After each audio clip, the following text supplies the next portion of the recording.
అందరికీ నమస్కారం. నమస్కారం సార్. తెలుగు భాషాభివృద్ధి మార్గదర్శకాలు అనే శీర్షికలో గత 3 నెలలుగా ఈ 4వ నెల మనం 4 నెలల్లో ఇందులో ప్రవేశించాం. మనం ఇది చర్చాగోష్ఠులు నిర్వహిస్తున్నాము. వివిధ ప్రాంతాల నుంచి ప్రముఖులు ఎంతో మంది వచ్చారు. వారందరూ చక్కటి ప్రసంగాలు చేశారు. తెలుగు భాషాభివృద్ధికి మనం ఎట్లా ఉపయోగపడగలము అనే దాని మీదనే ఎక్కువగా సూచనలు చేశారు. ఆ పద్ధతిలోనే మనం కొనసాగుతున్నాము. ఈరోజు ఖరగ్పూర్ నుంచి వింజమూరి బాలమురళి గారు వచ్చారు. వారు మాట్లాడతారు. వారు సెల్ఫ్ ఇంట్రడక్షన్ చేసుకుంటారు. అట్లాగే ఇప్పుడు దీన్ని డాక్టర్ ఎస్ఎల్వి ఉమామహేశ్వరరావు గారు మోడరేట్ చేస్తారు. శ్రీ ఎస్ఎల్వి ఉమామహేశ్వరరావు గారికి స్వాగతం. మీరు టేకప్ చేయండి. ధన్యవాదాలు సార్. తెలుగు భాష అభివృద్ధి మార్గదర్శకాలు అనే పేరు మీద మనం గత 3-4 నెలలుగా కార్యక్రమాలు నిర్వహించుకుంటూ వస్తున్నాం. అందులో భాగంగా ఈరోజు తెలుగు భాష పాఠ్యపుస్తకాల రూపకల్పన. ఏదైనా విద్యార్థుల నుంచే కదా భాషాభివృద్ధి అనేది జరుగుతూ ఉండేది. అటువంటప్పుడు వాళ్ళకు పాఠ్యపుస్తకాలను ఎలా రూపకల్పన చేసుకోవాలి అనే విషయానికి సంబంధించి శ్రీ వింజమూరి బాలమురళి గారు మనకు ప్రసంగిస్తారు. వీరు ఖరగ్పూర్ నుంచి వచ్చారు. కొన్ని కారణాల వల్ల వారికి సంబంధించిన సమాచారం అందలేకపోయింది. బహుశా వారు వాట్సాప్ చూడలేదనుకుంటాను. దయచేసి ఏంటంటే ఆ నెంబర్ ట్రబుల్ ఇచ్చింది, దానివల్ల మీకు పంపించలేకపోయాను. కాబట్టి నేనే నా గురించి 2 మాటలు చెప్తాను. Thank you very much sir. మీరు మీ పరిచయాల్ని చేస్తూ తర్వాత కార్యక్రమంలోకి మీరు వెళ్ళండి.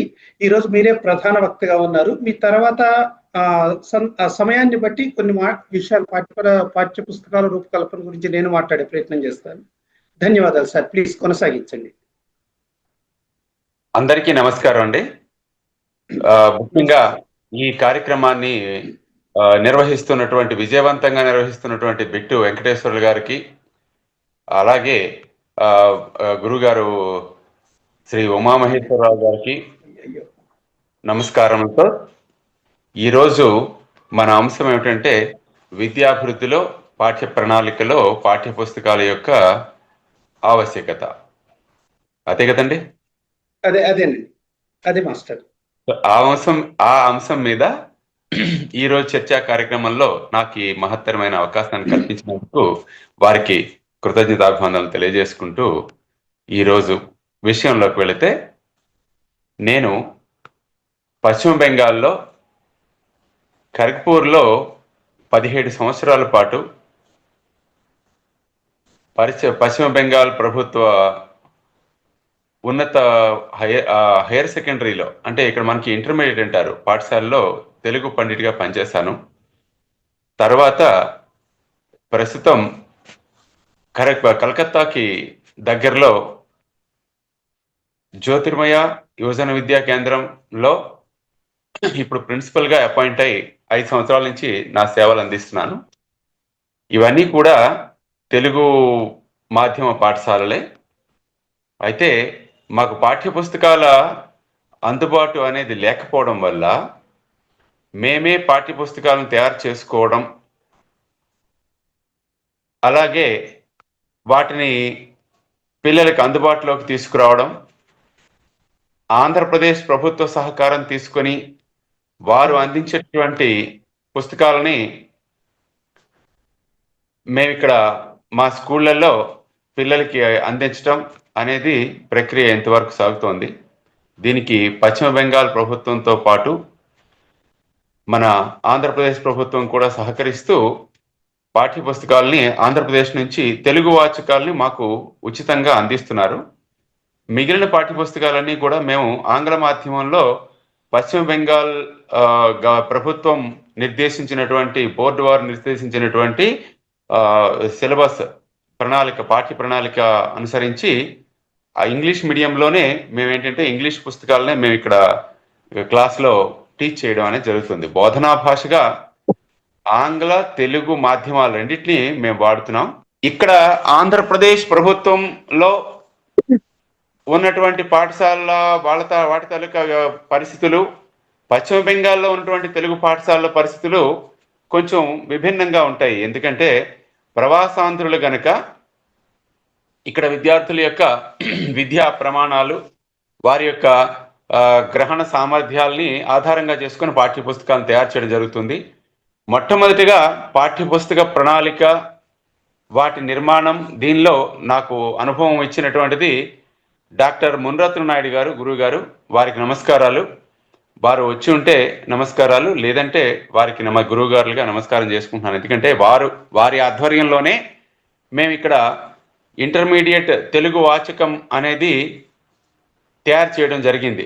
పాఠ్య ప్రణాళికలో ఉండవలసినటువంటి అంశాలు ఏమిటి, వాటి నిర్దేశకాలు ఎలా ఉండాలి, మా తాలూకా ప్రాథమిక లక్ష్యాలు ఏమిటి, వాటిని వారికి వివరించి పొట్టి శ్రీరాములు యూనివర్సిటీలో మాస్టర్ పనిచేసినప్పుడు ఆయన మాకు ఇచ్చినటువంటి సహకారం ద్వారా ఫస్ట్ ఇయర్ అంటే 11th and 12th higher secondary Telugu పాఠ్యపుస్తకాలను తయారు చేశాం.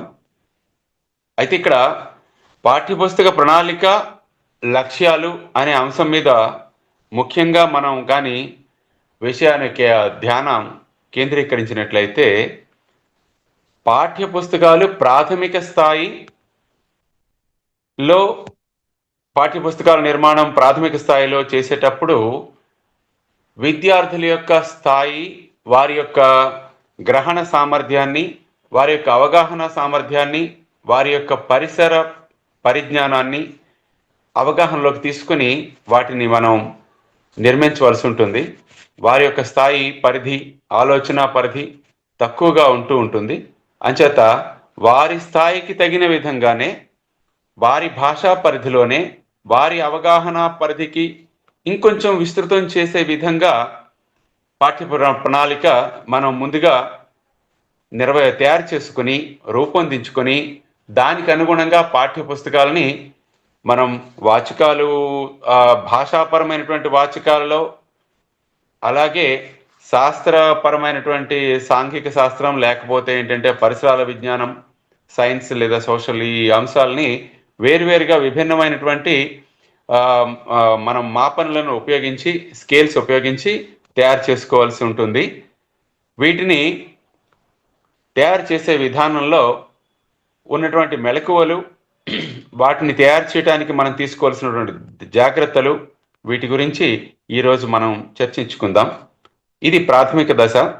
అలాగే high school and higher secondary స్థాయికి వచ్చేటప్పటికి పాఠ్యపుస్తకాల తాలూకా స్థాయి విద్యార్థుల యొక్క అవగాహన స్థాయిని అనుసరించి పెంపొందించవలసి ఉంటుంది.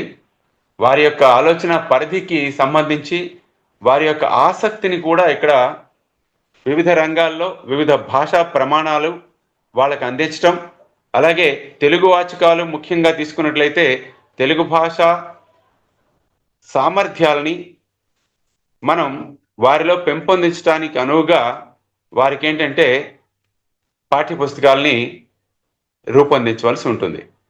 భాషా ప్రమాణాలని అంటే ఇక్కడ దీన్ని ఇంకొంచెం విస్తృతంగా మనం ఆలోచించినట్లయితే, భాషా ప్రమాణాలు అనేవి కేవలం పఠనం పాఠనమే కాకుండా అవగాహన మరియు వ్యక్తీకరణ సామర్థ్యాలని కూడా విద్యార్థుల్లో పెంపొందింపజేసేటట్టు పాఠ్యపుస్తకాలు ఉండాలి.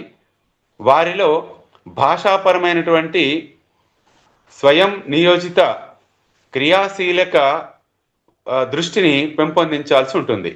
కాబట్టి ఆ రకంగా మనం పాఠ్యపుస్తకాలని తయారు చేసుకుంటే, ఆ రకమైనటువంటి అభ్యసనలు, అభ్యాస ప్రక్రియలు వారికి మౌఖికంగాను అలాగే రాతపరంగాను అందిస్తే పాఠ్యపుస్తకాల స్థాయి వారికి అనుగుణంగా వారి యొక్క అవగాహన స్థాయిని మరింత విస్తృతపరిచి వారి యొక్క భాషా సామర్థ్యాల్ని పెంపొందించే విధంగా ఉంటుందనేటటువంటిది మనకి నా యొక్క అభిప్రాయం. సర్వసాధారణంగా మనం మన ఆంధ్రప్రదేశ్ రాష్ట్ర విద్యా ప్రణాళిక కానీ తీసుకున్నట్లయితే 2011 సంవత్సరం పాఠ్య ప్రణాళిక ప్రకారం విద్యార్థుల్ని పాఠ్య పుస్తకాలు తయారు చేయడానికి ముఖ్యంగా మనం గ్రహించవలసినటువంటి అంశాలు ఆలోచింపచేసేటట్లు ఉండాలి. తమకున్న సహజ శక్తి సామర్థ్యాల్ని వినియోగించుకొని విద్యార్థులు కొత్త విషయాలను నేర్చుకోవడానికి, కొత్త భాషా సామర్థ్యాలను చేసుకోవడానికి దోహదపడేటట్లు పాఠ్యపుస్తకాలు ఉండాలి అని చెప్పేసి ఆంధ్రప్రదేశ్ ప్రభుత్వ పాఠ్య ప్రణాళికా సంఘం ఆనాడు నిర్ణయించింది. అలాగే పాఠ్యపుస్తకాలు పిల్లలు పొందిన జ్ఞానాన్ని నిత్య జీవితంలో వినియోగించుకోవడానికి, అలాగే వారికి ఆ అవకాశాన్ని కల్పించడానికి పాఠ్యపుస్తకాలనే మనం అవకాశం కల్పించాలి. పాఠ్యపుస్తకాల్లో మనం అటువంటి అభ్యసనలు, అభ్యాస ప్రక్రియలు, అలాగే ఏంటంటే వారికి ఇవ్వాల్సినటువంటి ప్రాజెక్టులు, ఇవన్నీ కూడా మనం ఏర్పాటు చేయాల్సి ఉంటుంది. అంతేకాకుండా పాఠ్యపుస్తక పరిధిని దాటి అదనపు అంశాలు అభ్యసించడానికి కూడా అవకాశం కల్పించేట్లు పాఠ్యపుస్తకాలను మనం రూపొందించుకోవాల్సి ఉంటుందన్నమాట. ఆలోచింపజేసే అభ్యాసాల ద్వారా నిర్ధారిత భాషా సామర్థ్యాల్ని విద్యార్థులు పెంపొందింప చేసుకోవడానికి ఉపాధ్యాయుల సహకారం ఎంతైనా అవసరం. ఎందుకంటే వారి యొక్క పరిధి ప్రకారం వారు ఆలోచించేటటువంటి ఆలోచన సామర్థ్యాన్ని మనం పెంపొందింప చేయాలంటే ఉపాధ్యాయులు దానికి తగినటువంటి పాఠ్య ప్రణాళికని ముందుగా తయారు చేసుకుని విద్యార్థులకు తరగతి గదిలో బోధించడానికి అదే అంతేకాకుండా బోధించడానికి వెళితే బాగుంటుంది. అంటే తరగతి గదిలోకి వెళ్లే ముందే పాఠ్య ప్రణాళికని పకడ్బందీగా రూపొందించుకుని ఇచ్చిన పాఠ్యాంశం లక్షించినటువంటి బోధనాంశం యొక్క లక్ష్యాలని, వాటి ద్వారా విద్యార్థుల్లో మనం పెంపొందించవలసినటువంటి మౌలికమైనటువంటి సామర్థ్యాలని ఉపాధ్యాయుడు గుర్తించి పాఠ్య ప్రణాళిక తయారు చేసుకుని ఆ పాఠం అనేది బోధన ప్రారంభిస్తే పాఠ్యపుస్తక లక్ష్యాన్ని చేరుకోవడం చాలా సులభతరం అవుతుందని నా అభిప్రాయం. ఈ విధంగా ప్రతి ఉపాధ్యాయుడు కూడా పాఠ్యపుస్తకాన్ని తయారు చేయడానికి ఎన్ని లక్ష్యాలైతే ఏర్పాటు చేసుకుని పాఠ్యపుస్తకాన్ని తయారు చేస్తున్నామో మనం ఆ లక్ష్యాల మీద అవగాహన ఉపాధ్యాయులకి ఉండేటట్లు కూడా మనం ఉపాధ్యాయులకి సూచనలు, అలాగే సలహాలు ఆ పాఠ్యపుస్తకంలో పొందుపరచడం అనేది మనం చేయాలి. చేస్తే ప్రతి పాఠం వెనకాతల కూడా ఉపాధ్యాయులకి సూచనలు మనం ఇస్తూ ఉంటాం. చాలా వరకు పాఠ్యపుస్తకాలు ఆ రకంగానే మనం తయారు చేస్తున్నాం. ఆంధ్రప్రదేశ్ ప్రభుత్వం ద్వారానైనా సరే, లేదంటే పొట్టి శ్రీరాములు యూనివర్సిటీ ద్వారా వారు తయారు చేస్తున్నటువంటి పాఠ్యపుస్తకాలు కూడా నేను గమనించిన దాన్ని బట్టి వారు కూడా ఈ లక్ష్యాల్ని చక్కగా విద్యార్థులకి, ఉపాధ్యాయులకి కూడా సూచనలు తెలియజేస్తూ రూపొందిస్తున్నారు. వారికి కృషికి వారికి అభినందనలు తెలియజేస్తున్నాను. ఆ రకంగా మనం పాఠ్యపుస్తకాలను తయారు చేసుకునేటప్పుడు మనకిప్పుడు వస్తున్నటువంటి ముఖ్యమైన సమస్య ఏమిటి అంటే భాషా సమస్య. పాఠ్యపుస్తకాల తయారీలో తెలంగాణ భాష వేరు, తెలుగు భాష వేరు అనేటటువంటి ఒక భావజాలం అనేది ఈనాడు ప్రాచుర్యంలో ఉంది. అయితే తెలంగాణ భాష అనేది తెలుగు భాష అంటే కొంతమంది ఒప్పుకోరు, తెలుగు భాష తెలంగాణ భాష అంటే తెలుగు వారు ఒప్పుకోరు. ఈ ఒప్పుకోకపోవడం అనేటటువంటి వివాదాంశాల దృష్టికి మనం వెళ్లకుండా, వాటి జోలికి మనం వెళ్లకుండా ఈ అంశాన్ని వివరించడం కొంచెం కష్టమని నేను భావిస్తున్నాను. ఎందుకంటే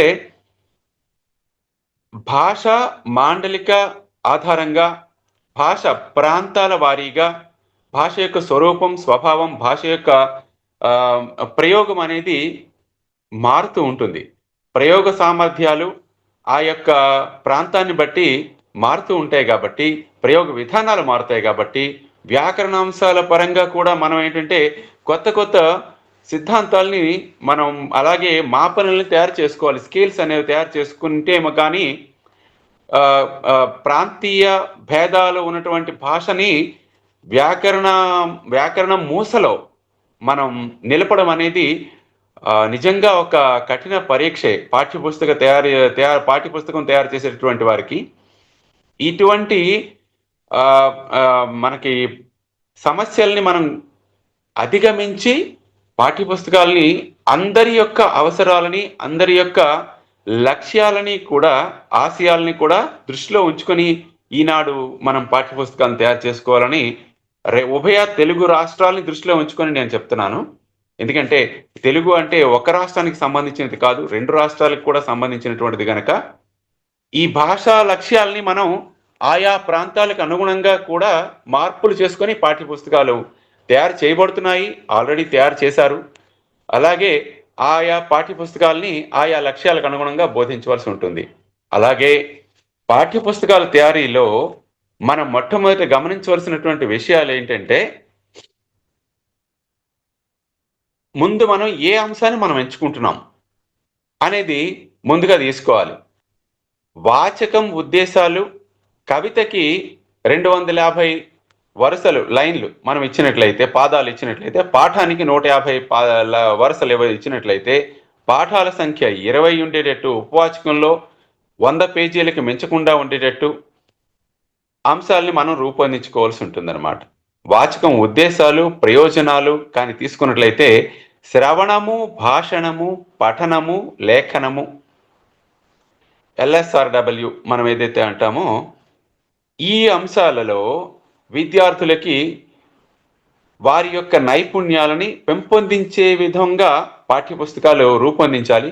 వారి యొక్క స్వయం కృషి ద్వారా, గృహకృత్యాల ద్వారా, అలాగే తరగతి కృత్యాల ద్వారా, సామూహిక పరస్పర చర్చల ద్వారా ఈ నైపుణ్యాల్ని పెంపొందించుకునేటట్లు పాఠ్యపుస్తకాలలో పాఠ్యాంశాలు అనేవి, అభ్యాసాలు అనేవి మనం ఏర్పాటు చేయాల్సి ఉంటుంది.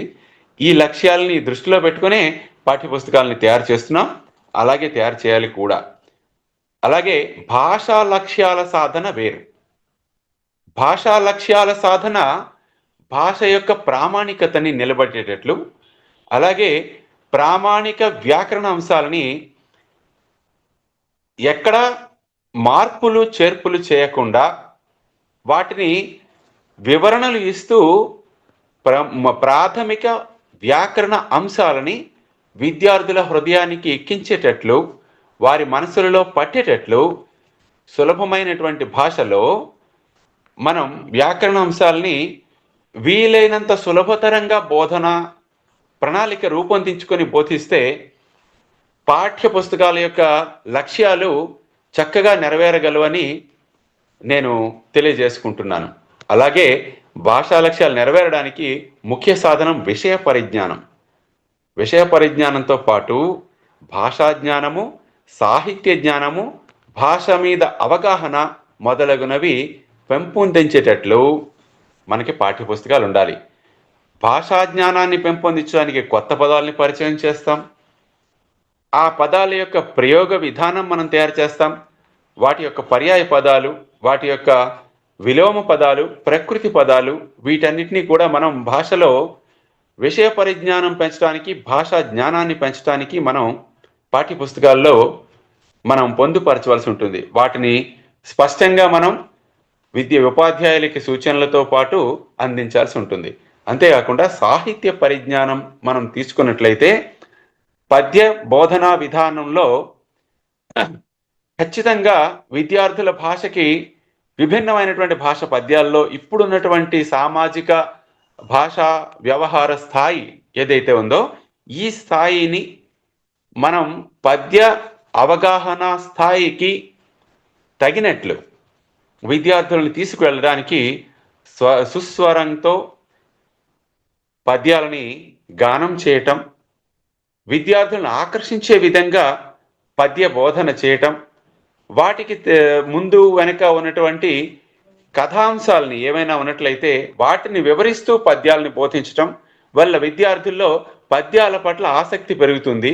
అంతేకాకుండా పద్యాలలో ఉన్నటువంటి శబ్ద చమత్కారాలని, అలంకార చమత్కృతిని కూడా చూచాయగా హై స్కూల్ స్థాయిలో అందించిన, మనం హైయర్ సెకండరీ స్థాయిలో, ఇంటర్మీడియట్ స్థాయిలో అయితే మనం వాటి యొక్క అంశాలను ఇంకా విస్తృతంగా వివరిస్తూ అలంకార వైచిత్రి, అలాగే భాషా వైచిత్రి, భాషా ప్రయోగ వైచిత్రి, శబ్ద మాధుర్యము, శబ్ద ప్రయోగ సామర్థ్యాలని విద్యార్థులకి వివరించి చెప్పాల్సి ఉంటుంది. ఈ బాధ్యత, గురుతర బాధ్యత గురువులే స్వీకరించాలి.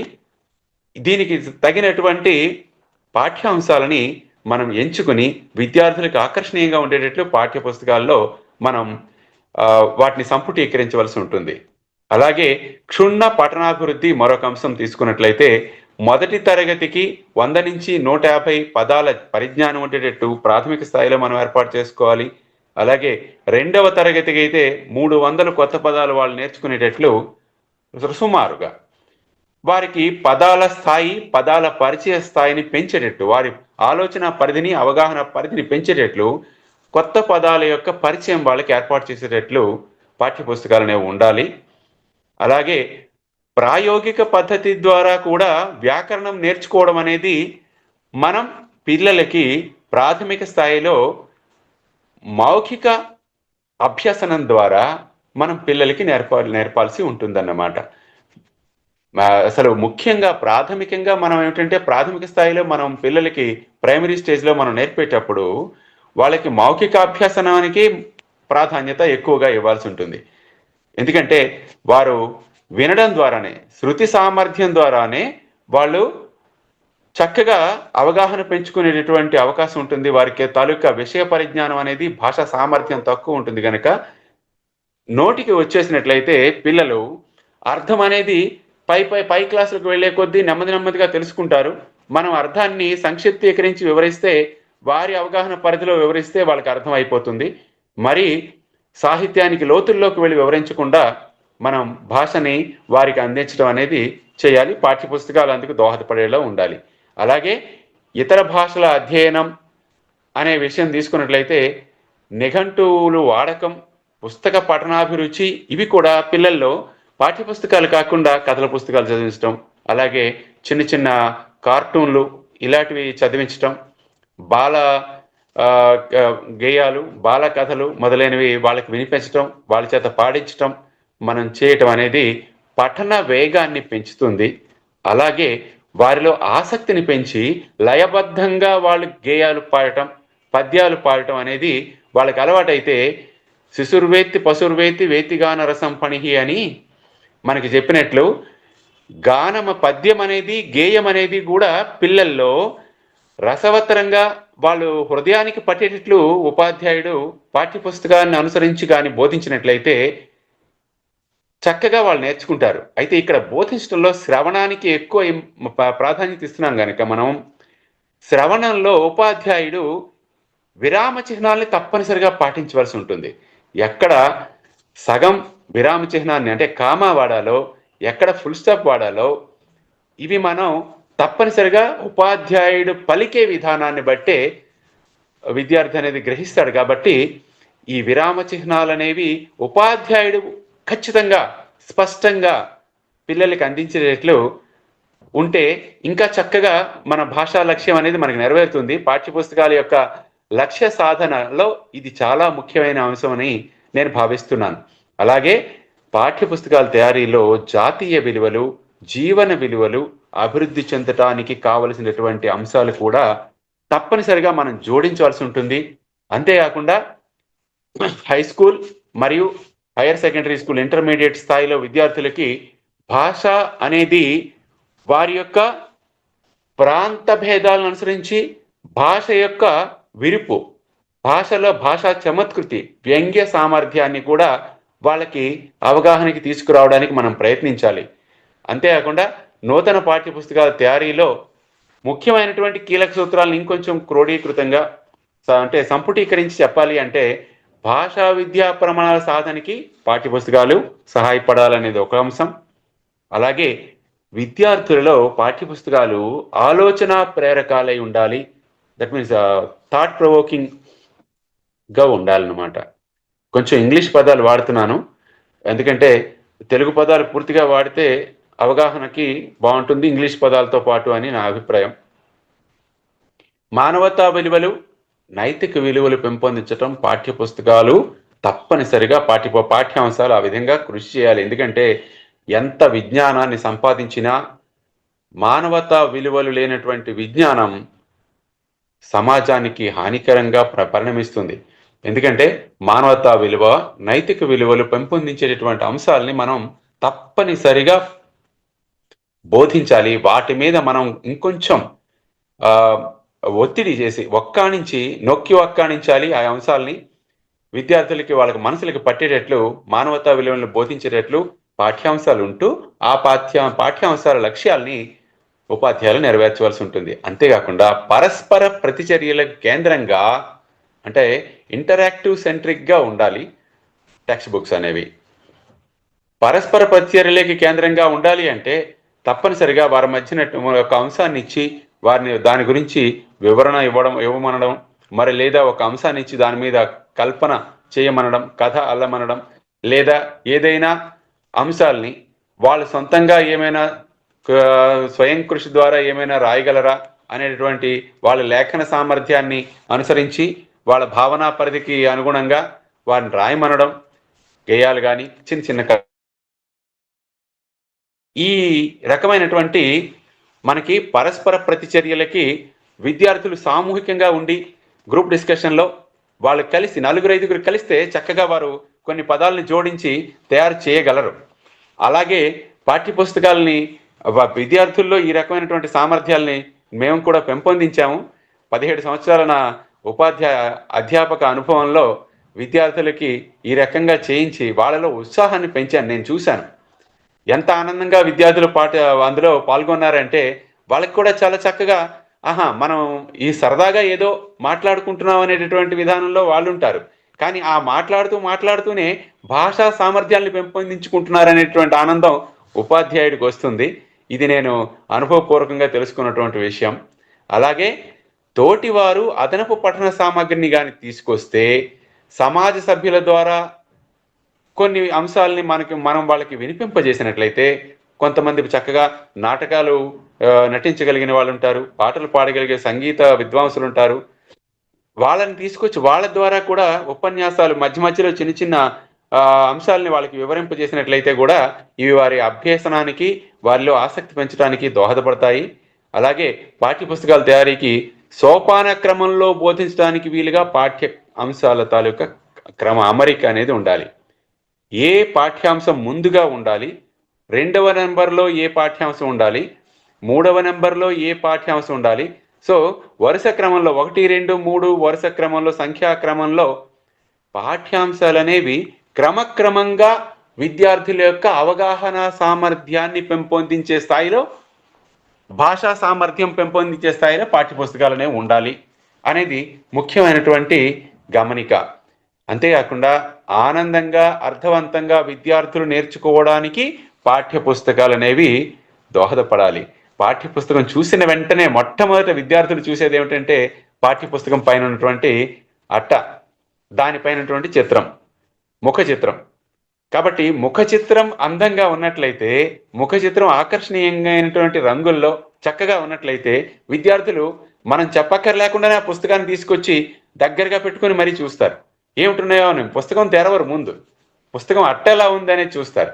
ఆ ఆసక్తి అనేది పాఠ్యాంశాలు నేర్చుకోవడానికి ఎంతో దోహదపడుతుంది. అది పునాది అనమాట. భవనం కట్టడానికి ముందుగా పునాది లాంటిది. పాఠ్యపుస్తకం తయారీలో ముందు వెనుక పుట్టలు మనం ఏదైతే ముఖ చిత్రాలు తయారు చేస్తున్నామో అవి కూడా విద్యార్థులకు ఆకర్షణీయంగా ఉండేటట్టు పాఠ్యపుస్తకాన్ని మనం తయారు చేసుకోవాల్సి ఉంటుంది. అలాగే పాఠ్యపుస్తకాలు తెలుగు భాషా వినియోగం పెంచేదిగా ఉండాలి.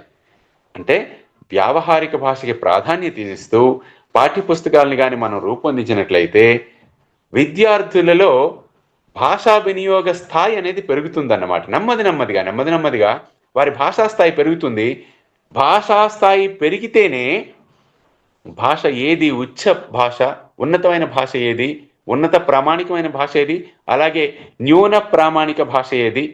భాష అనేది ప్రామాణికతలో కూడా తేడా ఉంది కనుక వ్యావహారిక భాషా పదాలన్నింటినీ కూడా మనం ప్రామాణిక భాషా పదాలు అనలేము కనుక ప్రామాణిక స్థాయి, అప్రామాణిక స్థాయి లేదా వ్యావహారిక స్థాయి అనేది ఈ స్థాయిల మధ్య భేదాల్ని గ్రహించటానికి భాషా వినియోగం పెంచేటట్లు, స్వేచ్ఛా వ్యక్తీకరణని ప్రోత్సహించేటట్లు, ప్రతిస్పందన సామర్థ్యాన్ని పెంపొందింపజేసేటట్లు పాఠ్యపుస్తకాన్ని మనం రూపొందింప చేయాలి.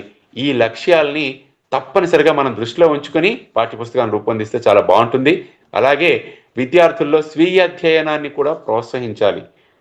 కథ సగం ఇచ్చి తర్వాతి కథ ఊహించండి, లేదా కథ ఒక గేయాన్ని సగం వినిపించి రెండు పాదాలని మనం పాడి వినిపించి తర్వాతి పాట ఎలా ఉంటుందో ఈ లయ ప్రకారం ఊహించగలవా అని వాళ్ళని అడిగితే వాళ్ళు కూడా కొంచెం వాళ్ళలో ఊహా సామర్థ్యం అనేది పెంపొందుతుంది.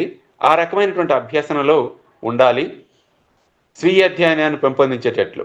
అలాగే విభిన్న ప్రక్రియల సమాహారంగా పాఠ్యపుస్తకం ఉండాలి. ఇక్కడ సమాహారం అన్న పదాన్ని ఇంకొంచెం విస్తృతపరిస్తే మనం వివరంగా తెలుసుకున్నట్లయితే కథలు, గేయాలు, పాటలు, పద్యాలు, సంభాషణలు, అలాగే చిత్రాలని చూసి కథలని అల్లగలిగేటటువంటి అభ్యసనలు, ఇవన్నీ సమాహారం అండి.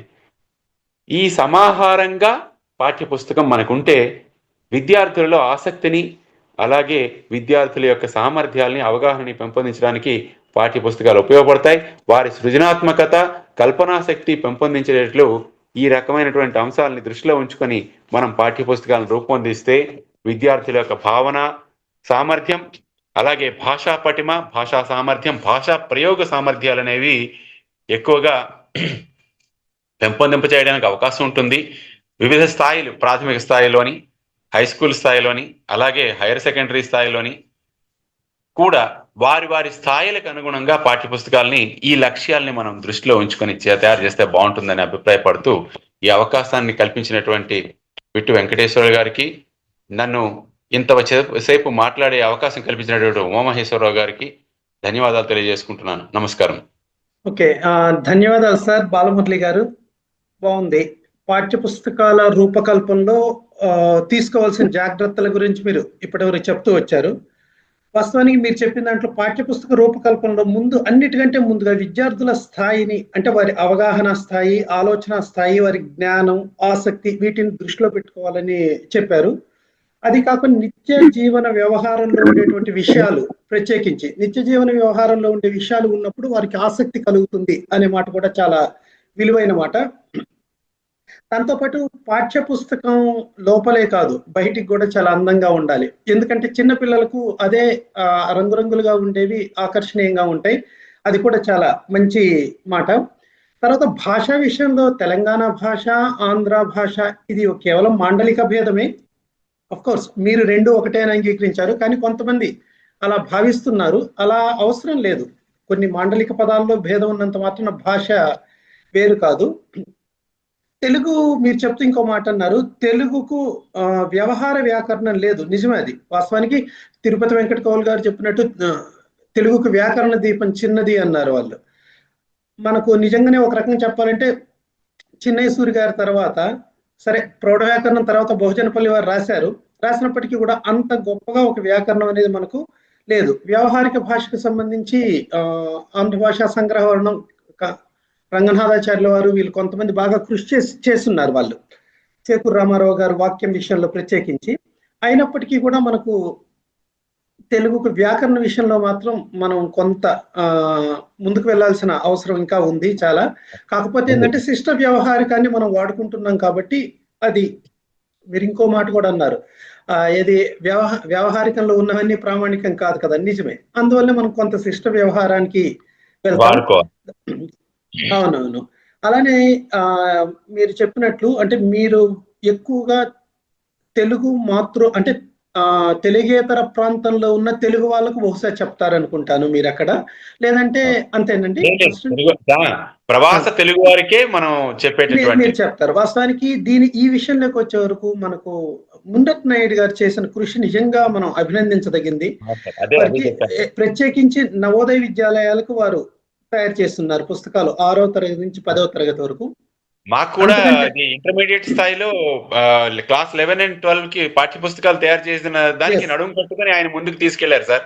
30 ఏళ్ళుగా మాకు పాత చిరిగిపోయిన పుస్తకాన్ని జిరాక్స్ చేసుకొని జిరాక్స్ చేసుకున్న స్థాయి నుంచి మమ్మల్ని ఉద్ధరించి ఇక్కడ ఉన్నటువంటి తెలుగు పిల్లలకు మహోపకారం చేసిన మహానుభావుడు ఆయన.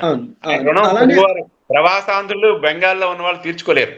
తప్పనిసరిగా సార్, సరైన మాట అది. అలానే ఆంధ్ర ఎడ్యుకేషన్ సొసైటీ ఢిల్లీలో ఉంది. దాదాపు 12,000 మంది పిల్లలు చదువుతున్నారు తెలుగు అక్కడ.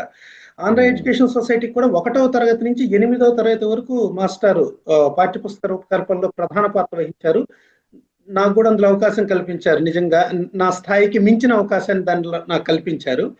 తర్వాత ఇప్పుడు మీరు చెప్పినప్పుడు పద్య బోధన, గద్య బోధన, ఇందులో ఉండాల్సిన భేదాలు, పద్య బోధనలో మనం వారికి ఆసక్తిని ఎలా కలిగించాలి, ఈ విషయాన్ని కూడా మీరు ప్రస్తావించారు. నిజమే, ఒక పద్యాన్ని బోధిస్తున్నప్పుడు పద్యం తీసుకోగానే మనం అర్థం జోలికి వెళ్లకుండా ముందు భావాన్ని చెప్పి, మీరు చెప్పినట్లుగా రాగయుక్తంగా అనేది అందరికీ సాధ్యమైనా కాకపోయినా భావయుక్తంగా అయితే పద్యాన్ని చదవచ్చు. పద్యాన్ని భావయుక్తంగా చదువుతూ పిల్లలకు భావం చెప్పేసి ఆ తర్వాత అర్థం జోలికి వెళ్ళినప్పుడు పిల్లలకు కూడా కొంత ఆసక్తి అనేటువంటిది పెరుగుతుంది. ఈ అంటే ఇంకా భాషా వినియోగం పాఠశాలల్లో వాస్తవానికి మనకున్న సమస్య ఏంటంటే ప్రస్తుతం విద్యార్థులకు ఆ, లేఖన నైపుణ్యం లేదు తెలుగు, ఎందుకంటే ప్రతిదీ ఆంగ్ల మాధ్యమంలో ఉంది కాబట్టి పఠనం అనేది తగ్గిపోయింది. బికాస్ ఆఫ్ మిగిలినవన్నీ కూడా ఆంగ్ల మాధ్యమంలో ఉండటం వల్ల శ్రవణం అనేటువంటిది కూడా లేదు. శ్రవణం ఎవరు? వాడి తోటి విద్యార్థి మాట్లాడింది వింటాడు తప్పితే వాడు ప్రత్యేకంగా తెలుగు భాష సంబంధించి వినేది తక్కువగా ఉంటుంది. ఇక మిగిలింది భాషణం. ఈ భాషణం ఎలా ఉంటుంది? నలుగురు మిత్రుల మధ్య జరిగే భాషణమే ఉంటుంది.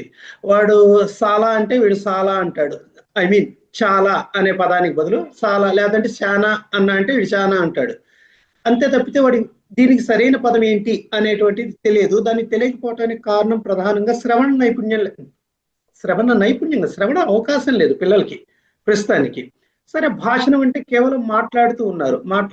మనం మాట్లాడే మాట తెలిసిందే కదా, తెలుగు లాంగ్వేజ్ యూజ్ చేయండి ప్లీజ్ అన్నట్లుగానే ఉంటుంది. ఇప్పుడంతా ఇంకా ఈ మాధ్యమాల గురించి మనం చెప్పుకోవటం ఎందుకు, ఇలా ఉంది. ఈ విషయాలన్నింటినీ మీరు చక్కగా వివరించారు బాలమురళి గారు. చాలా చాలా ధన్యవాదాలు.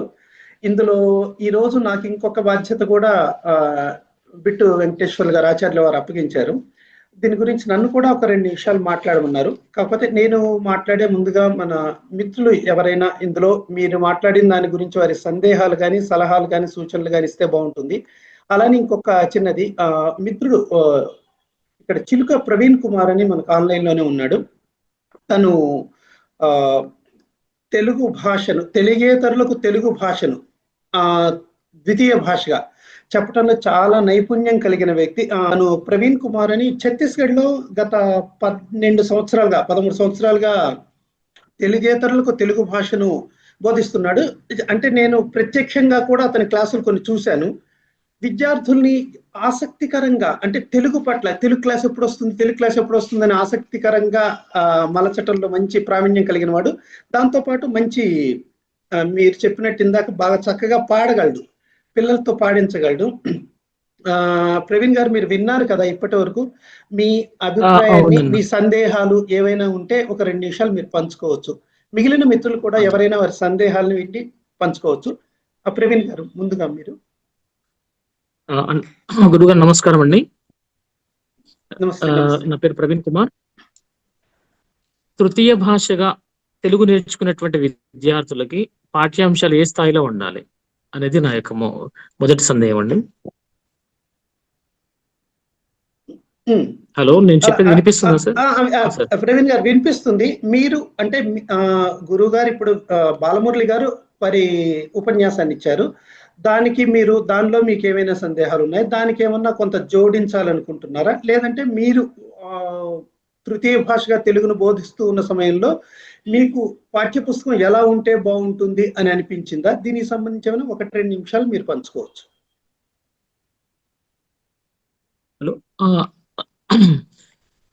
హలో గురువు గారు, వినిపిస్తుంది ప్రవీణ్, మీ మాట వినిపిస్తుంది. హలో, మీ మాట వినిపిస్తుంది.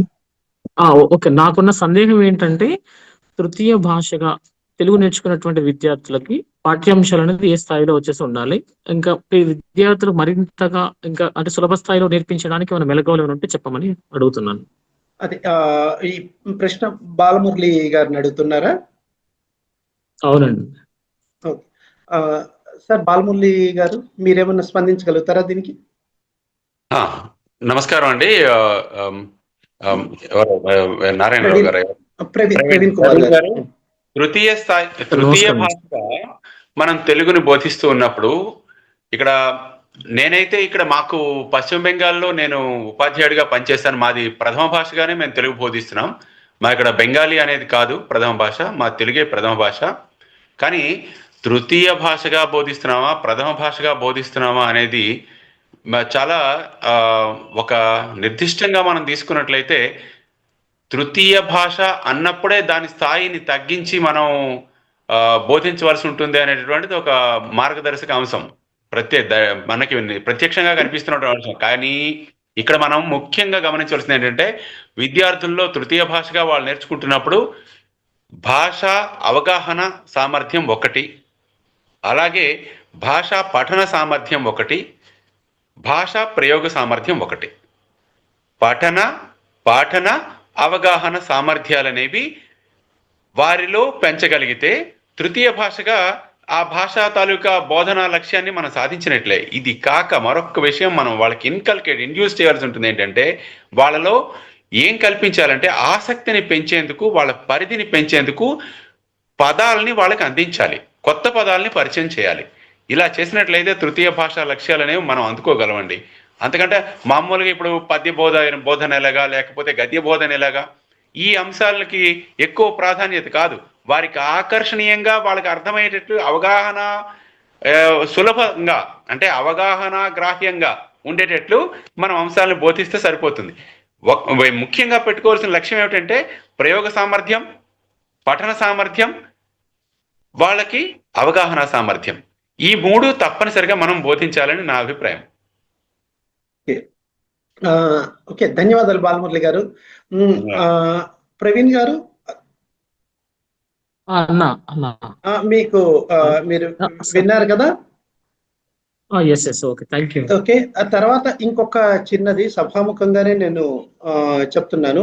ఎందుకంటే మీరు ఉత్తమ ఉపాధ్యాయులుగా అక్కడ పేరు పొందారు. 13 సంవత్సరాల నుంచి అంటే ద్వితీయ భాషగా తెలుగును బోధిస్తూ వస్తున్నారు. దీనికి సంబంధించి మీ ఆలోచనలు, విద్యార్థులను ఎలా ఆసక్తికరంగా మనం చెప్పవచ్చు, ఈ విషయాలన్నిటి కూడా మా వేదిక ద్వారా మీరు ఒకసారి పంచుకుంటే బాగుంటుందని, ఎప్పుడో మీకు సమయం ఉన్నప్పుడు ఒక 20 నిమిషాలు 30 నిమిషాల పాటు దానికి మీరు ఎప్పుడో మీరు సమయం కేటాయిస్తే ఒకసారి మిమ్మల్ని మేము సంప్రదిస్తాం. రండి సార్, నేను చెప్తాను, మీకు కాల్ చేసి చెప్తాను తప్పనిసరిగా. ఝాన్సీ గారు ఎవరో ఉన్నారు కార్యక్రమంలో, ఝాన్సీ గారు ఏమైనా స్పందిస్తారా? ఉడుము ఝాన్సీ గారు. సార్ నమస్తే సార్. అమ్మా నమస్తే అమ్మా, చెప్పండి అమ్మా. సార్ చెప్పిన దాంట్లో నేను ఒక పాయింట్ అనుకుంటున్నాను సార్. ఏంటి అంటే ఇప్పుడు మనం తెలంగాణ భాషని, ఆంధ్ర భాషని ఒక భాషగానే పరిగణిస్తున్నాం సార్. కానీ భాష నేర్పేటువంటి వివిధ రకాలైనటువంటి ఆధునిక ప్లాట్ఫామ్స్ తీసుకుంటే, నేను ఈ మధ్య ఒక చోట ఒక ఫ్లైయర్ చూసాను అనమాట. తెలంగాణ తెలుగు నేర్పించబడిన అని రాశారు సార్ వాళ్ళు. అది చూసి నాకు అనిపించింది, ఏంటి తెలంగాణ తెలుగు ఏంటి, ఇది ఎక్కడ వచ్చింది తెలుగు అనిపించింది. ఇంకొక మాట కూడా మనం విస్మరించుకుంటారు. ఇప్పుడు తెలంగాణలో ఉన్నటువంటి తెలుగు భాషాభిమానులు వాళ్ళు కూడా ఏమని చాటుకుంటున్నారంటే మాది ప్రత్యేకమైనటువంటి తెలుగు, ఆంధ్ర తెలుగు వేరు, తెలంగాణ తెలుగు వేరని వాళ్ళు ఎప్పుడో వాళ్ళ మనసుల్లో డివిజన్ చేసేసుకున్నారు. ఇప్పుడు అది ఒక పెద్ద బయాస్ లాగా కనిపిస్తుంది సార్ మనకి. ఇంక రెండు మనం కలపగలుగుతామా లేదా ఇంక ఇది ఇలాగ ఇదొక స్ట్రీమ్ అదొక స్ట్రీమ్ అయిపోద్దా అనేది నా మనసులో ఉన్నటువంటి మాట సార్. దీనికి మీరు ఏమంటారు సార్? అమ్మా ఒక్క మాట, రెండు వేరు వేరు అనేది ఎప్పుడూ కాదు.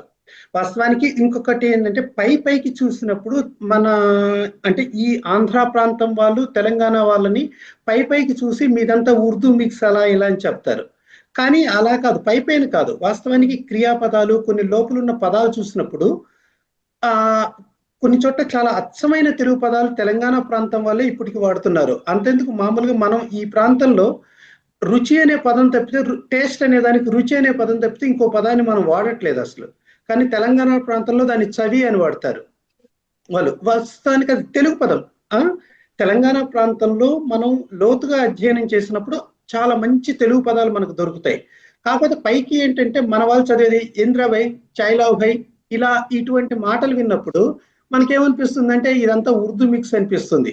కానీ దాని పునాది స్వచ్ఛమైన తెలుగుతోటి తెలంగాణ తెలుగు ఉంది. తర్వాత ఇంక మీరు వ్యక్తం చేసిన భయం అనేది ఎప్పటికీ ఏమీ కాదు అది. ఎందుకంటే ప్రాచీన కాలంలో మన సమాచార వ్యవస్థ ఇదంతా సరిగా లేని సమయంలో భాషలు ఇన్ని రకాలుగా వచ్చాయి తప్పితే, ఇప్పుడు ఇంత మీడియా మొత్తం ఉన్న సమయంలో అలా మార్పేమీ రాదు. కాకపోతే పరస్పరం వారి మాండలికాన్ని మనం, మన మాండలికాన్ని వారు గౌరవించుకుంటూ ముందుకెళ్ళాలి.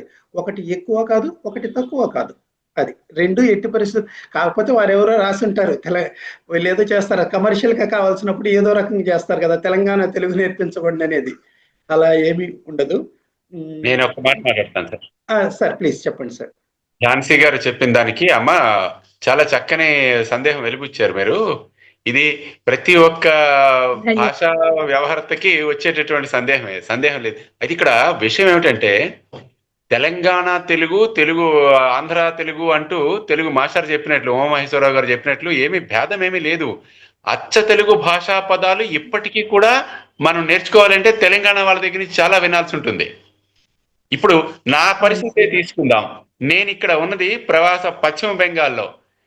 ఇక్కడ ఉన్నటువంటి ప్రవాసాంధ్రులు ఎవరైతే ఉన్నారో 200 సంవత్సరాల క్రితం ఆంధ్రప్రదేశ్ శ్రీకాకుళం, విజయనగరం, గంజాం ప్రాంతం నుంచి ఇక్కడికి వలస వచ్చేసినటువంటి వాళ్ళు ఇప్పటికీ ఆ 200 years బ్యాక్ మన తెలుగులో మాట్లాడినటువంటి మాటలు మాట్లాడతారు. నాకు జ్ఞాపకం లేదు అని ఎవరు అనరు, నాకు మతి లేదంటారు. మతిర్ వ్యతీత విషయా. నేను అది ఎంత జాగ్రత్తగా నేను ఆ వ్యాకరణ సూత్రాన్ని జ్ఞాపకం పెట్టుకొని మతిర్ వ్యతీత విషయా మిత్ర ఆగామి గోచరా, ఓహో ఆ మతిని వీడు ఇక్కడ వాడతాడు అనమాట. ఇలాంటి పదాలు చాలా వాళ్ళు వాడతారు. అయితే ఇప్పటికీ ఏంటంటే కషాయ్, కసి నీళ్లు అని వాడుతున్నారు వాళ్ళు. ఏది డికాక్షన్ కి కసి నీళ్లు. కస అంటే మనకేంటంటే తీసినటువంటి శవం, దేని నుంచి, వేళ్ల నుంచి, పసర నుంచి తీసినటువంటి రసాన్ని కస అంటాం మనం. వాళ్ళు ఇప్పటికీ కూడా దాన్ని అలా వాడుతున్నారంటే మీకు ఉదాహరణకి మచ్చుకి 2 చూపించాను. ఇక్కడ ప్రాబ్లం ఏమిటంటేనండి, ఇదే సమస్య తెలంగాణకి ఆంధ్రాకి కూడా ఉంది. వాళ్ళు వాడేటువంటి తెలుగు భాషా పదాలు ఇప్పుడు ప్రచారం ఆంధ్రాలో లేనటువంటి పదాలు. వాటిని అవగాహన చేసుకోవడంలో భాషా పదాలని ఎక్కువగా మనం తెలుసుకోవాల్సి ఉంటుంది. వాళ్ళు మన స్థాయిని చేరుకోవడానికి వాళ్ళ భాషా స్థాయిని మరికొంచెం పెంచుకోవాల్సి ఉంటుంది. ఇక్కడ ఏంటంటే భాష ఒక్కటే, కానీ ఏ కాలం నాటి పదాలు, ఎంత స్వచ్ఛమైన పదాలు వాడుతున్నారు. అయితే భాషా విపరిణామంలో ఏర్పడేటువంటి కొన్ని పదాలు కొత్తగా ఉంటాయి. అవి మనం తప్పనిసరిగా నేర్చుకోవాల్సిందే. నేను మొన్న పొట్టి శ్రీరాములు యూనివర్సిటీలో ఒక సెమినార్కి అటెండ్ అయ్యాను. అక్కడ అటెండ్ అయ్యి తెలుగు, బెంగాలీ భాషా సంస్కృతుల మీద మాట్లాడడం జరిగింది. అక్కడ నేను ఒక కొత్త పదం విన్నాను. మా బెంగాల్లో ఏంటంటే పుస్తకాలని బొయ్ అంటారు, కానీ తెలంగాణలో వాళ్ళు అంటున్నారు ఒయ్ అంటున్నారు. ఈ ఒయ్ ఎక్కడి నుంచి వచ్చిందిరా, వభయోర్ అభేద అని మళ్ళీ వ్యాకరణ సూత్రం జ్ఞాపకం పెట్టుకోవాల్సి వచ్చింది నాకు. ఓహో, వభయోర్ అభేద, వాడు బొయ్ అన్నా వీడు ఒయ్ అన్నా ఒకటే నోయ్ అనిపించింది నాకు. అంటే ఆ ఒయ్ అని అప్పుడు వాళ్ళకి నేను చెప్పాను, అరే బాబు ఇది మా బెంగాలీ పదం, ఇది పుస్తకాన్ని వాళ్ళు బొయ్ అంటారు, మీరు ఒయ్ అంటున్నారు అంచేత నాకైతే ఈజీగా అర్థం అయిపోయింది అన్నాను. అంటే ఈ పదం ఆంధ్రాలో ఉన్నవాడికి అర్థం కాదు, ఎందుకంటే అసలు తెలంగాణతో సంబంధం లేనివాడికి అర్థం కాదు. కాబట్టి మనం ఏ పదాలు మనకు అర్థం కావట్లేదో అవి విపరిణామం చెందినటువంటి మాండలికాలుగా తెలుగు భాష స్థాయిని మనం అర్థం చేసుకుని వాటిని అర్థం చేసుకున్నట్లయితే ఈ భేదాలు ఉండవమ్మా. ఓకే ఓకే, ధన్యవాదాలు సార్. ఓకే అమ్మా ఝాన్సీ. ఆ తర్వాత ఎక్స్ అనే పేరుతోటి ఎవరో ఉన్నారు, వారు ఏమైనా స్పందించాలనుకుంటే స్పందించవచ్చు. ఒకవేళ లేనట్లయితే ఈరోజు ఆచార్య బిట్టు వెంకటేశ్వర్ గారి ఆదేశాన్ని అనుసరించి మామూలుగా 2 వక్తలు ఉంటారు మనకు. ఈరోజు ఒకరే వక్త ఉన్నారు. ఆ కారణంగా ఈ పాఠ్య పుస్తక రూపకల్పన, వీటి తయారీ గురించి మరి కొంత సమాచారాన్ని నేను పంచుకునే ప్రయత్నం చేస్తాను. మనం మొన్న దీంట్లో కూడా అనుకున్నాం, గత కార్యక్రమంలో కూడా తెలుగు భాష అధ్యయనం అనేటువంటిది ప్రధానంగా 3 రకాలుగా ఉంటుంది. కానీ ఈరోజు బాలమురళి గారి ఉపన్యాసం విన్న తర్వాత అది 4 రకాలుగా ఉంటుందని నాకు అనిపిస్తుంది. ఎలా అనేది చెప్తాను. ప్రథమ భాషగా తెలుగు అధ్యయనం చేస్తాం, అంటే మన తెలుగువారు.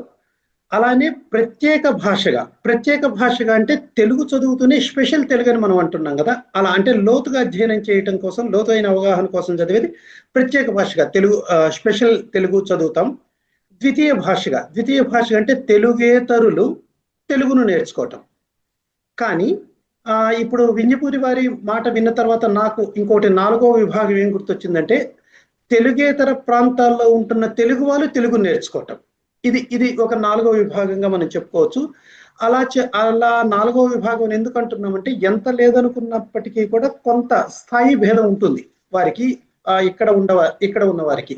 ఎందుకంటే వారి తెలుగు వారే, తెలుగు మాతృభాషగా కలిగిన వారే, కానీ వారి చుట్టూ ఉన్న వ్యవహార భాష ఓ బెంగాలీనో, ఒక హిందీనో, ఇంకోటో ఉంటుంది. కానీ వారు తెలుగు వారైనప్పటికీ కూడా ఆ తెలుగు సంభాషణ, తెలుగు వ్యవహారం అనేది కుటుంబం వరకు పరిమితమై ఉంటుంది. చుట్టూ ఉన్న సమాజంలో వారికి అన్య భాష ఉంటుంది కాబట్టి ఆ తెలుగు స్థాయి తగ్గటం అంటే నా ఉద్దేశం వారి వ్యవహార శ్రవణ స్థాయి తగ్గుతుంది, అలా ఉంటుంది. అందువల్ల ఈ 4 విభాగాలుగా చేసుకున్నాం. సరే, తెలుగు ప్రథమ భాషగా చదివేది మన తెలుగు ప్రాంతం వాళ్ళు ఆంధ్ర తెలంగాణ ప్రాంతంలో చదువుతూ ఉంటారు. సరే, ద్వితీయ భాషగా చేసే వాళ్ళు వేరే తెలుగేతర ప్రాంతాల్లో, ప్రత్యేక భాషగా మన వాళ్ళే తెలుగు పట్ల ప్రత్యేక ఆసక్తి కలిగినటువంటి వారు చేస్తూ ఉంటారు. ఇది అంటే ముందు ఆసక్తి వీటన్నిటికి ప్రధానంగా ఈ ఆసక్తి ఆలోచనను రేకెత్తించాలి. వారికి వచ్చిన ఆలోచన ఒక విశ్లేషణగా రూపొందుతూ విమర్శగా పరిణతి చెందాలి. అప్పుడు వారి స్థాయి అలా పెరుగుతూ ఉంటుంది. ఇలా చేస్తున్నప్పుడు మనకు ద్వితీయ భాషగా ప్రత్యేకించి ద్వితీయ భాష, ఇందాక మిత్రుడు తృతీయ భాష అన్నాడు ప్రవీణ్. ద్వితీయ, తృతీయ, చతుర్థ ఇన్ని రకాలుగా ఉండవు భాషలు. భాష కేవలం ప్రథమ భాషగా బోధిస్తాం, ద్వితీయ భాషగా బోధిస్తాం. కాకపోతే ఆ విద్యాలయంలో 3-4 భాషలు బోధిస్తున్నప్పుడు ఇది first language, second language, third language, fourth language అలా ఎన్నైనా పెట్టుకోవచ్చు. అది సంఖ్యాపరమే తప్పితే బోధన విషయానికి వచ్చే వరకు కేవలం 2 రకాలుగానే ఉంటుంది. ప్రథమ భాషగా బోధిస్తాం, ద్వితీయ భాషగా బోధిస్తాం. ఆ ద్వితీయ భాషగా బోధించే భాష సంఖ్య అది 3-4 ఎంతైనా కావచ్చు. నవోదయ విద్యాలయాల్లో తృతీయ భాష అనే అర్థంతో అంటారు కాబట్టి అలా అనుకున్నాం. దీనికి సంబంధించి అంటే ద్వితీయ భాషగా మనం తెలుగును బోధిస్తున్నప్పుడు వారికి మనం ప్రధానంగా చెప్పాల్సింది ఏంటంటే, మన భాష, సాహిత్య, సంస్కృతుల ఔన్నత్యాన్ని కేవలం స్థాళీపులాజ్ఞంగా కొంచెం వారికి అవగాహన కల్పిస్తే చాలు. వాళ్ళకు రుచి చూపించాలి అంతే తప్పితే తెలుగు భాషలో వాడిని పండితుణ్ణి చేయటం మన లక్ష్యం కాదు. ఓకే, వాడు ఆసక్తి ఉండి తర్వాత దాన్ని తీసుకోగలిగితే వెల్ అండ్ గుడ్, బాగుంటుంది. ఓకే, ఈ రకంగా చేస్తూ మనకు నూతన జాతీయ విద్యా విధానం వచ్చింది కదా, national education policy, new education policy 2020లో మనకు ఈ కల్చరల్ కాంపోనెంట్స్, మనం సాంస్కృతిక అంశాలు అంటుంది. ఈ సాంస్కృతిక అంశాలని 20% తప్పనిసరిగా వారికి పరీక్షల్లో ఉండాలి. అంటే 80 మార్కులకు మనం ప్రశ్న పత్రాన్ని ఇస్తున్నప్పుడు అందులో 16 మార్కులు తప్పనిసరిగా సాంస్కృతిక అంశాలు ఉండాలనే ఒక నిబంధనను తీసుకొచ్చారు. అది సరే 100 మార్కులు పెడితే 20 మార్కులు 80 మార్కులకు ఉంటుంది కాబట్టి సాధారణంగా సిబిఎస్ఈ దంతా 16 మార్కులకు అది పెడుతున్నాం. దీనికోసమని 6, 7, 8, 9 తరగతుల్లో 6, 7, 8, 9 తరగతులకు మనం ఒక క్రైటీరియా తీసుకున్నాం. ఒక 10 అంశాలు, 12 అంటే మన సంస్కృతిని ప్రతిబింబించేటువంటివి ఒక 10-12 అంశాలు తీసుకున్నాం. మేము తీసుకొని వారి అంటే ఇక్కడ ఉండే సంస్కృతి, సంప్రదాయాలు, ఆచార వ్యవహారాలు, భోజన ఆహారపు అలవాట్లు, తర్వాత వస్త్రధారణ, తర్వాత ఇక్కడ ఉండేటువంటి ఇంట్లో జరిగే కార్యక్రమాలు, ఇటువంటివి అన్నిటినీ కూడా ఒక 12 రకాలుగా తీసుకొని 6, 7, 8, 9 తరగతులకు మా నవోదయ విద్యాలయంలో అంతవరకే ఉంటుంది కాబట్టి నవోదయ విద్యాలయ సమితి ఈ పని చేయించింది. మేము కల్చరల్ కాంపోనెంట్స్ అనేటువంటి దాంతో పుస్తకం తయారు చేసాం. దాదాపు ఒక 220 పేజీల పుస్తకం 4 తరగతులకు కలిపి ఒకే పుస్తకంగా చేస్తున్నాం. దాన్ని ఆదర్శంగా తీసుకొని 17 భాషల్లో అదే దాన్ని ప్రారూపంగా తీసుకొని 17 భాషల్లో మా వాళ్ళు రూపొందించారు. మనం కాకపోతే ఇక్కడ ఏంటంటే మన తెలుగు ఉంది, తెలుగు ప్రాంతానికి సంబంధించిన ఆచార వ్యవహారాలు, భోజన అలవాట్లు మనం చెప్తే మన పండుగలు సంక్రాంతి, ఉగాది లాంటివి, కర్ణాటకకు సంబంధించిన వాళ్ళు వారి ఆచార వ్యవహారాలు, వాళ్ళు భోజన వ్యవహారాలు, ఆహార్యం, ఇటువంటి విషయాలన్నింటినీ వాళ్ళు చెప్తూ వచ్చారు. ఈ రకంగా 17 భాషల్లో దాన్ని మొత్తం ట్రాన్స్లేట్ అనే మాట సరైంది కాదు, ట్రాన్స్క్రియేషన్, అనుసృజన చేశారు వాళ్ళు. అనుసృజన చేసి ఇది ప్రస్తుతం Indian institute of southern language మనకు సిఐఏఎల్ ఉంది, central institute of Indian language అని మైసూర్లో ఉంది. ప్రస్తుతం వారి దగ్గర ఉంది. ఈ 17 భాషలు, దాదాపు 17 భాషలకు సంబంధించినటువంటి పుస్తకాలు వారి దగ్గరికి చేరాయి. చేరిన తర్వాత అన్నింటినీ ఒకే ప్యాటర్న్ లో ఉంచి, అంటే ముఖ చిత్రం కానీ అన్నింటినీ ఒకే ప్యాటర్న్ లో ఉంచి వారు తీసుకొచ్చే ప్రయత్నం ప్రస్తుతం చేస్తున్నారు. దాదాపు అది అయిపోయింది వర్క్ అంతా. అక్కడ నారాయణ రెడ్డి గారని వారు చూస్తున్నారు ఆ వర్క్ అంతా.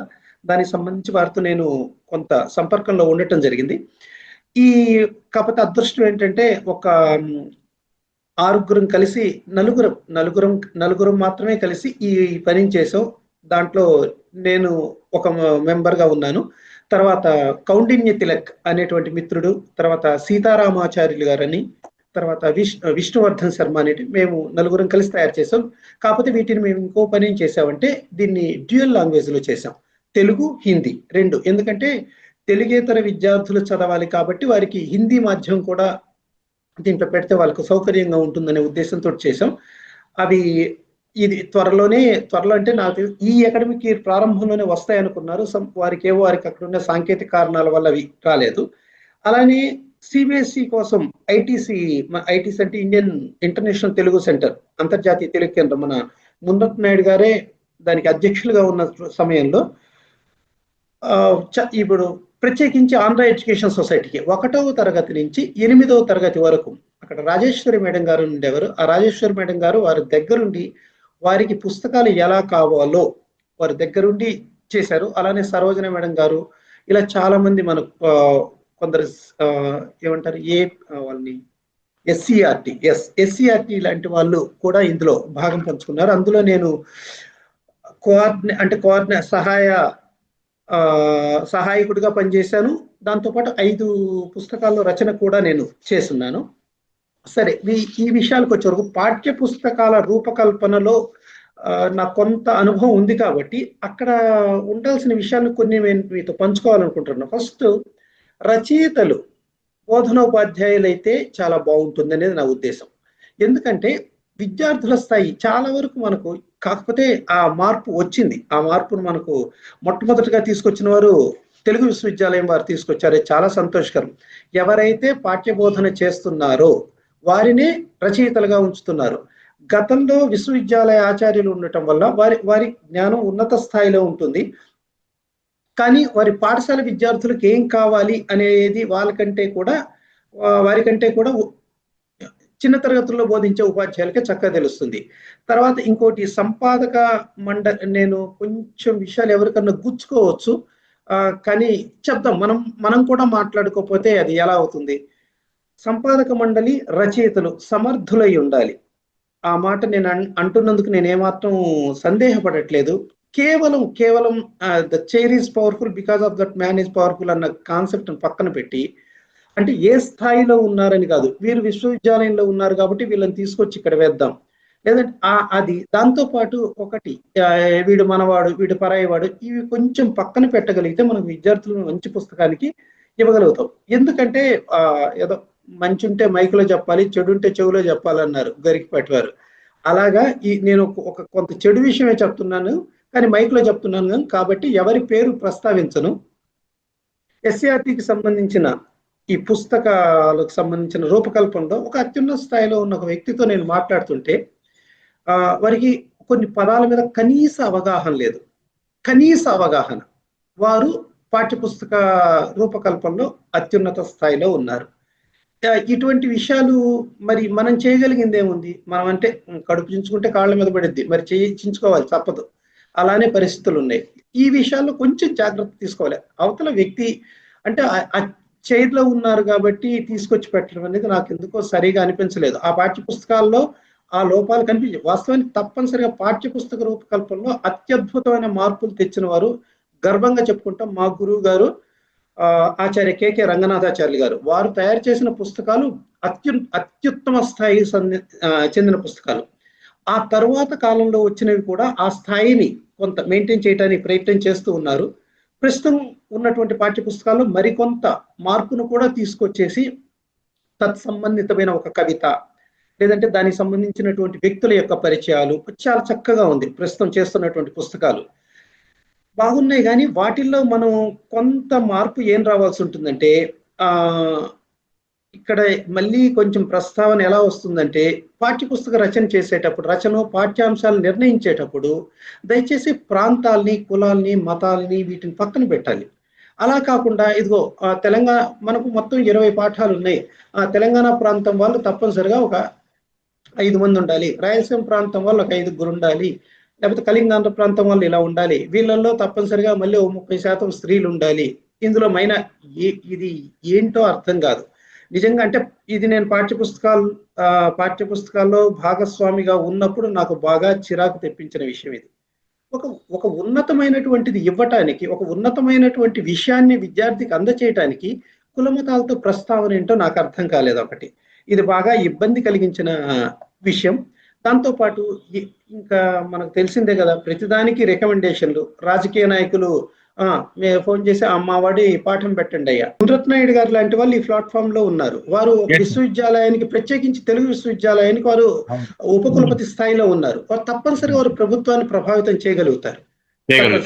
అది ఇంకొకటి ఏంటంటే, ఈ పాఠ్య పుస్తక రూపకల్పన చేసే సమయంలో కొంచెం, ఇప్పుడు నన్ను ఇంటర్మీడియట్ కి చేయమని ఇచ్చారు, నా కనీస అవగాహన ఎలా ఉండాలంటే 10 వరకు పుస్తకాలు ఎలా ఉన్నాయో చూడాలి. అలా చూడకుండా ఇప్పుడు 9వ తరగతిలో ఉంది మాస్టర్. 9వ తరగతిలో మనకు ధర్మబోధ అని మొట్టమొదటి పాఠం, ఇంటర్మీడియట్ సెకండ్ ఇయర్ లో సత్య ప్రాశస్యం అని మొదటి పాఠం. 2 ఒకటి, పద్యం ఒక్కటి తేడా లేదు, 2 శకుంతల ఉపాఖ్యానమే తీసుకొచ్చి పెట్టారు. అంటే ఈ ఇంటర్మీడియట్ స్థాయిలో తయారు చేసిన వాళ్ళు దీంట్లో చూడలేదు, మామూలు పాఠశాల స్థాయిని చూడలేదు. అలానే డిగ్రీ ఫస్ట్ సెమ్ లో స్పెషల్ తెలుగులో అశోకవనంలో జానకి మొల్లకు సంబంధించింది ఉంటుంది. తర్వాత సెకండ్ సెమ్ లోకి వచ్చే వరకు మళ్ళీ సీతాస్వాంతనం అని కంకంటి పాపరాజుది. 2 ఒకటే, 2 ఒకే రకంగా. అలానే శతక సాహిత్యానికి సంబంధించి డిగ్రీ ఫస్ట్ సెమ్ లో జనరల్ తెలుగులో ఉన్న పద్యాలకి 9-10 తరగతుల్లో ఉన్న పద్యాలకు తేడా లేదు. కనీసం మార్చాలి కదా. దాంతోపాటు ఇంకొక నాకు ఉన్న ఇదేంటంటే, వీళ్ళు రాసేటప్పుడు కొంత అవగాహన, అన్నిట్లో అకార సంధి, ఇకార సంధి, ఉకార సంధి అని రాశారు. అలా ఎలా రాస్తారు అసలు? అది అత్వ సంధి, ఇత్వ సంధి, ఉత్వ సంధి. అంటే అకార సంధి ఎట్టి పరిస్థితుల్లో కాదు. అకార సంధి అయితే దీర్ఘాకారానికి సంధి రావాల్సి వస్తుంది. ఆ విషయాన్ని కూడా లేకుండా విద్యార్థులకు అత్వ సంధి, ఇత్వ సంధి, ఉత్వ సంధి అని ఇవ్వాలి. అలా కాకుండా అకార సంధి, ఇకార సంధి, ఉకార సంధి అని ఇస్తున్నారు. మాస్టారు ఇలా మాట్లాడితే వ్యాకరణ భాషా పండితుల్ని పాఠ్య పుస్తక ప్రణాళిక సంఘం నుంచి తొలగించిన సందర్భాలు కూడా ఉన్నాయి మాస్టారు. దౌర్భాగ్యం. అవును, అంటే ఈ విషయాలు కొంచెం. దాంతోపాటు సంస్కృత సంధుల్ని, తెలుగు సంధుల్ని ఒకే సంవత్సరం ఇవ్వకూడదు. ఎందుకంటే దాంట్లో ఇప్పుడు ఉదాహరణకు చింతా ప్లస్ సాకు చింతాకు, రామ ప్లస్ ఆలయం రామాలయం, ఇక్కడ లేకపోతే రామ ప్లస్ అయ్య రామయ్య, చింతా ప్లస్ సాకు రామ ప్లస్ ఆలయం రామాలయం, రామ ప్లస్ అయ్య రామయ్య. వాడు అడుగుతాడు, సార్ ఆ ప్లస్ మీరు అని చెప్తున్నారు, ఇది అత్వసంధి అంటున్నారు, ఇది సవనదీర్ఘ సంధి అంటున్నాడు. వాస్తవానికి నాకైతే దానికి సంబంధించి సమాధానం దొరకలేదు. మన అనుభవం ద్వారా మనం తెలుగు పదాన్ని గుర్తిస్తాం తప్పితే దానికి ప్రత్యేకంగా ఒక 8-9 తరగతుల విద్యార్థులకు మనం వివరించడానికి దానికి సరైన సమాధానం లేదు. అటువంటప్పుడు వాడు అనవసరంగా తికమక పడకుండా 8వ తరగతిలో తెలుగు సంధులు ఇస్తే 9వ తరగతిలో సంస్కృత సంధులు ఇలా ఇచ్చుకుంటూ పోతే బాగుంటుంది. అలానే మీరు ఇందాక చెప్తూ పద్య బోధన చెప్పే సమయంలో అలంకారాలను వీటిని స్పృశించాలని, తప్పనిసరిగా అలంకారాలను కూడా ఎప్పుడు ఉపమా ఉత్ప్రేక్ష ఇలానే కాదు, నిత్య వ్యవహారంలో మనం ఎన్నో వాడుతుంటాం. అబ్బా ఇది విద్యాలయం కదరా నరకం, ఆయన డాక్టర్ కదరా దేవుడు, వీళ్ళ పిల్లలు కదరా పిడుగులు, ఇలా అంటాం. ఇటువంటివి మనం నిత్య వ్యవహారంలో వాడతాం. అపహృతి అనే అలంకారం వాళ్ళకి హాయిగా చెప్పొచ్చు మనం, అపహృతి లాంటి అలంకారాలు. దాంతోపాటు మనం ఏదైనా ఇప్పుడు ఇది అన్నమా అమృతమా సందేహ అలంకారం, అంతే కదా. అలానే ఈ అన్నాన్ని చూసి అమృతం అనుకున్నాడు, భ్రాంతిమద అలంకారం. ఇది అన్నం కాదు అమృతం, అయిపోయింది అక్కడ అపహృతి అలంకారం. ఏది చెరుకు రసం, తేనె, అమృతం, అమ్మ చేతి వంట, సారాలంకారం. ఇలా ఈ అలంకారం నిత్య వ్యవహారంలో మనం వేటినైతే వాడుతున్నామో ఆ అలంకారాల్ని వీటిని మనం పెట్టాలి అందులో. అంతే తప్పితే కేవలం ఏదో ఆ మొదటి 4 ఆ ఉత్పలమాల, చంపకమాల, మత్తేపం, శార్దూలం, నా తర్వాత కనీసం ఓ మత్తకోకిలో ఒక శ్రద్ధలో ముందుకు వెళ్ళట్లేదు మన పాఠ్య పుస్తకాలు. అందువలన దాంతోపాటు మన భాష బతకాలంటే సామెతలు, నుడికారాలు, ఎస్పెషల్లీ జాతీయాలు ఉండాలి. మన వాళ్ళు పెట్టున్నారు, కొంత సంతోషం. ప్రతి 6వ తరగతి నుంచి తీసుకున్నప్పటికీ కూడా కనీసం ఒక సంవత్సరానికి ఒక 20 మీరు ఏవో ఒక సామెతలు అంటే పిల్లలు ఎవరు నేర్చుకోరు, ప్రిస్క్రైబ్ చేయాలి. ప్రిస్క్రైబ్ చేసి ఇదిగో ఈ సామెతలే అంటే ఆ సామెతలు నేర్చుకుంటారు. ఆ సామెతలు అలా నేర్చుకుంటే 10వ తరగతి వరకు 100 సామెతలు, 100 జాతీయాలు మనం నేర్పించగలుగుతాం. ఓకే, అంటే నా భావాలు చాలా ఉన్నాయి ఇలా చెప్పుకుంటే వెళ్తే. ఎందుకంటే పాఠ్య పుస్తక రచనలో ఉన్నప్పుడు నిజంగా ఒకానొక సమయంలో అంటే ఒక రకమైన విరక్తి వచ్చిన సందర్భం. సరే, పాఠ్యపుస్తక రూపకల్పన ఎలా ఉండాలి ఏంటి అనే విషయంలో ఆచార్యుల వారు కొన్ని నా మాటలను కూడా పంచుకోమన్నారు. అందుకోసం నేను దీన్ని మీ ముందు ఉంచాను. దీనికి సంబంధించి ఏదైనా ఇప్పుడు మీరు చెప్పినట్టుగా ఎవరైనా ఇందులో ఏమన్నా సలహాలు, సూచనలు, అభ్యంతరాలు ఉంటే హాయిగా మనసు ఇప్పుడు మాట్లాడుకుందాం.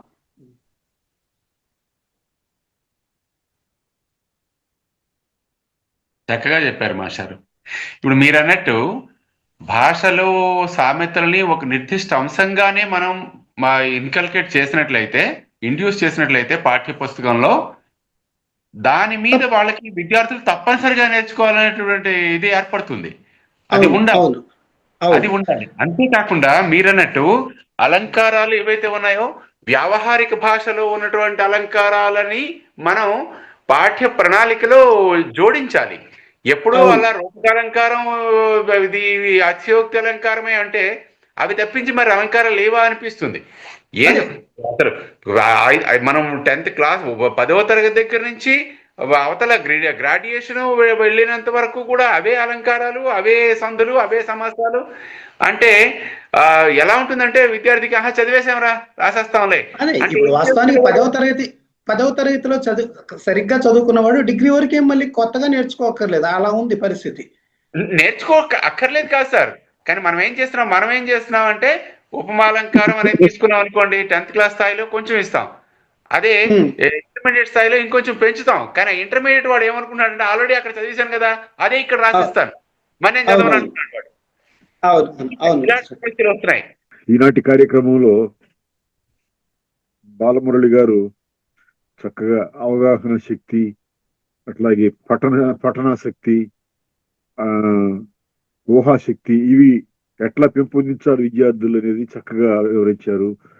అట్లాగే మీరు కూడా ఉమామహేశ్వరరావు గారు కూడా మరి పాఠ్య రూపకల్పనలో ఇబ్బందులు, వాళ్ళు ఎవరెవరో దూరుతారు, వాళ్ళకి అవగాహన ఉండదు, ఈ కులాలు, మతాలు, ప్రాంతాలు ఇట్లాంటివి పట్టుకొని వచ్చి చేరిపోయి వ్యవస్థ దెబ్బతింటుంది. దీనివల్ల ఆయన చెప్పింది చాలా చక్కటి వ్యవహారమే.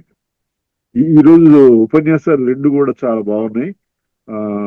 మనం ఈ పరంపరను కొనసాగిద్దాం.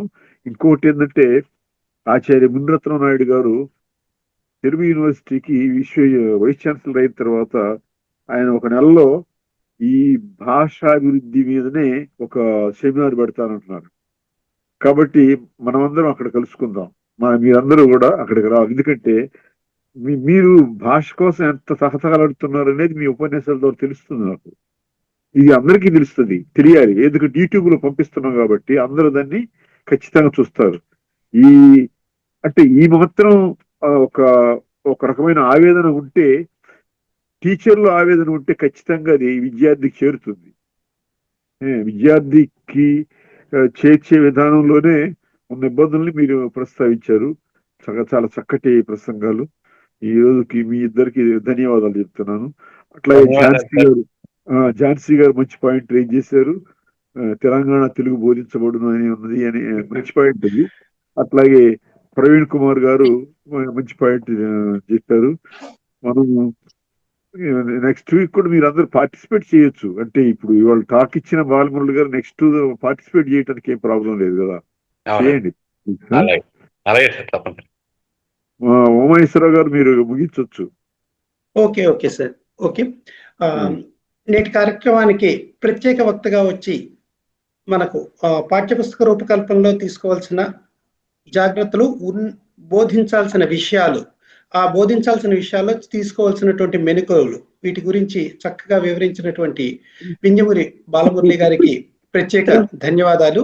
ఆ తర్వాత ఈ కార్యక్రమాన్ని ప్రారంభించి ముగించడానికి అనుమతి ఇచ్చినటువంటి బిట్టు వెంకటేశ్వర్లు గారికి, కార్యక్రమంలో చర్చలో పాల్గొని చర్చను సుసంపన్నం చేసినటువంటి ఝాన్సీ గారికి, ప్రవీణ్ గారికి ధన్యవాదాలు తెలియజేసుకుంటూ ఈ కార్యక్రమాన్ని ఇంతటితో ముగిస్తున్నాం.